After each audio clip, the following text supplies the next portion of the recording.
நற்றுணையாவது நமச்சிவாயவே. நம்ம பெரிய புராணத்தில் நாயன்மார்களை பற்றி பார்த்துட்ருக்கோம். இன்னைக்கு நம்ம பார்க்குற நாயனார் அமர்நீதி நாயனார்.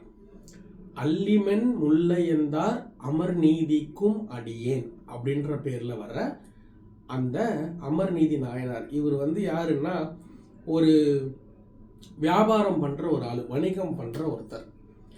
அந்த வணிகம் பண்ணுற இந்த அமர்நீதி நாயனார் என்ன பண்ணுறார் அப்படின்னா, நல்லூர் அப்படிங்கிற ஒரு ஊர். அந்த ஊர் இப்போவும் இருக்குது, கும்பகோணத்துக்கு பக்கத்தில். அந்த ஊரில் இருக்கிற அந்த சிவன் ஒரு சுயம்பு லிங்கம். இது ஒரு சூப்பரான ஸ்தல புராணம். இந்த ஊரில் இருக்கிற இந்த சிவன் ஒரு ஃபேமஸான ஒருத்தர் அப்படின்னு வச்சுக்கோங்க. ஏன் அவர் ஃபேமஸ் அப்படின்னா, ஒரு நாளைக்கு 5 கலர் மாறுவார். அதனால இவர் ஃபேமஸ். அதனால அவரை பஞ்சவர்ணேஸ்வரர் அப்படின்னுவாங்க.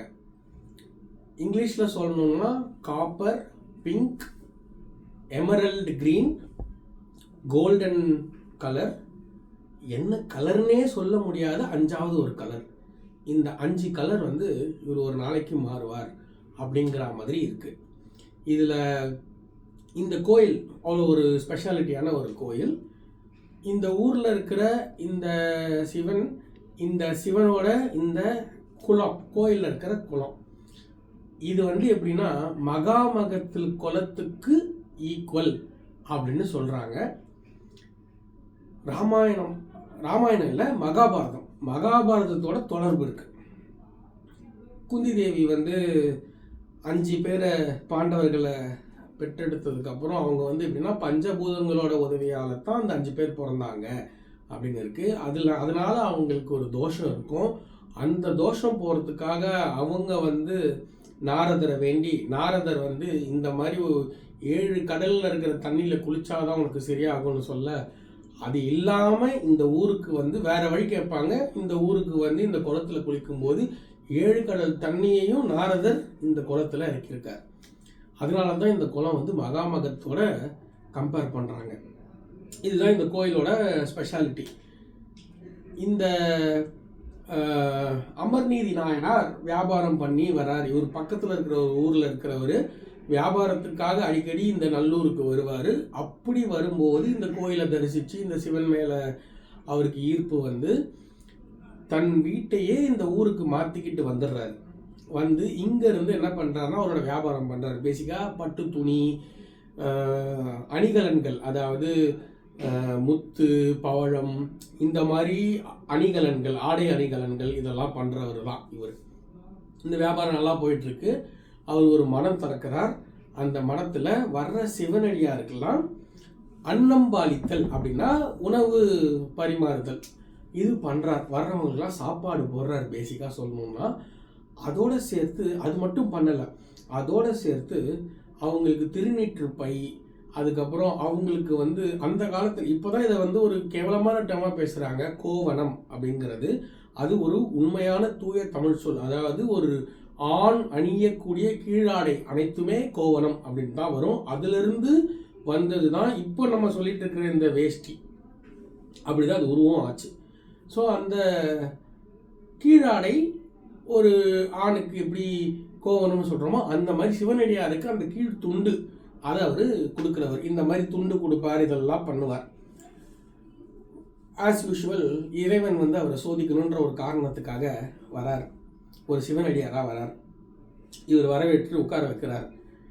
அவர் சொல்கிறார், அப்பா நான் இந்த மாதிரி வந்திருக்கேன், நீர் ஆடணும். அதெல்லாம் சொன்ன உடனே சரி போங்க இதெல்லாம் பண்ணுங்க அப்படின்னும்போது, என்கிட்ட இருக்கிறதே 2 கோவணம் தான், இதை ஒன்று நீ வச்சிரு, மழை வரா மாதிரி இருக்குது, நான் திருப்பி இதை எடுத்து கட்டிக்கிறேன், போய் நீராடிட்டு வரேன் அப்படின்னு சொல்லிட்டு அதை கொடுக்குறாரு. இவரும் அதை வாங்கி ஒரு பெட்டி, பேழைன்னு சொல்லுவாங்க, அதில் வச்சிடுறாரு பத்திரமா. ஏன்னா சிவனடியார் கொடுத்தது அப்படிங்கிறதுனால. சிவனடியாரும் போகிறார், குளிக்கிறார், வரார். சொன்ன மாதிரி மழை பெய்யுது. அவர் வச்சிருந்த 2ல் 1 நனைஞ்சிருக்கு, இன்னொன்று தான் இங்கே உள்ள பெட்டியில் இருக்குது. இங்கே வந்ததுக்கப்புறம் நான் குளிச்சுட்டு வந்துட்டேன், எடுத்து கொடுன்னு கேட்குறாரு. இவர் போய் ஓப்பன் பண்ணி பார்த்தா அங்கே அது இல்லை. வழக்கம் போல் சிவனோட திருவிளையாடல். இப்போ என்ன நடக்குதுன்னா, ஐயா இந்த மாதிரி இல்லை அப்படின்னும் போது, எங்கப்பா வச்ச, காயப்பூட்டியா கீழே வந்துருச்சா, எங்கே இருக்குது, இல்லை நான் பெட்டியில் வச்சேன், பெட்டியை வந்து திறந்து வச்சியா எப்படி, இல்லை நான் பூட்டி தான் வச்சேன். அப்போ யாராவது திருடிட்டாங்களா, திருடக்கூடிய ஆள் இங்கே இருக்காங்களா, ஏன் பூட்டி வைக்கணும் அப்படிலாம் கேட்கும்போது அவர் வந்து எப்படின்னா போட்டு வாங்குறாரு. பேசிக்காக அவரோட வாயிலிருந்தே வார்த்தைகளை வர வைக்கிறார். அப்போ வந்து இல்லை இந்த மாதிரி இப்படி தான் வச்சுருந்தோம், இங்கே யாரும் திருடுறவங்கலாம் கிடையாது அப்படின்லாம் சொல்லும்போது, சரி அப்படின்னா வேற என்ன ஆயிருக்கும் அப்படின்னு கேட்குறாரு. அதுக்கு பதிலாக வேற எது வேணாலும் நான் கொடுக்குறேன். இல்லை இல்லை எந்து தான் எனக்கு வேணும். அது இல்லையா, அதுக்கு பதிலாக பட்டு துணி கொடுக்குறேன், என்னால் முடியும், கண்டிப்பாக கொடுக்குறேன். உன்னால் கொடுக்க முடியுமா, கண்டிப்பாக கொடுக்க முடியும், அதுக்கு நிகரானதை நானே கொடுப்பேன். நான் எத்தனையோ பேருக்கு பண்ணுறேன், இந்த வார்த்தை நான் எத்தனையோ பேருக்கு பண்ணுறேன், உங்களோட இந்த ஆடையை திருடி நான் என்ன பண்ண போகிறேன், நான் இதுக்கு ஈடாக எதை வேணாலும் நான் கொடுக்குறேன், சமமாக ஒன்று கொடுத்துட்றேன் அப்படிங்கிறார். தான் என்ற அகந்தை, இதைத்தான் வந்து சொல்கிறாங்க இதில். இதுதான் இங்கே இருக்கிற மெசேஜ். இவர் வந்து சரி தராசு எடுத்துகிட்டு வா அப்படின்னோடனே ஒரு துலாபாரம் எடுத்துகிட்டு வந்து அதில் அவரோட கோவணம் ஒரு பக்கம், இவர் அவரோட பட்டு துணியெல்லாம் வைக்கிறார், அசையவே இல்லை. அதுக்கப்புறம் அவர் கேட்குறார், எல்லா துணியும் வச்சுட்டேன், என்ன பண்ண, உன்னால் முடிஞ்சது எது வேணுமோ எல்லாத்தையும் வை அப்படிங்கிறார்.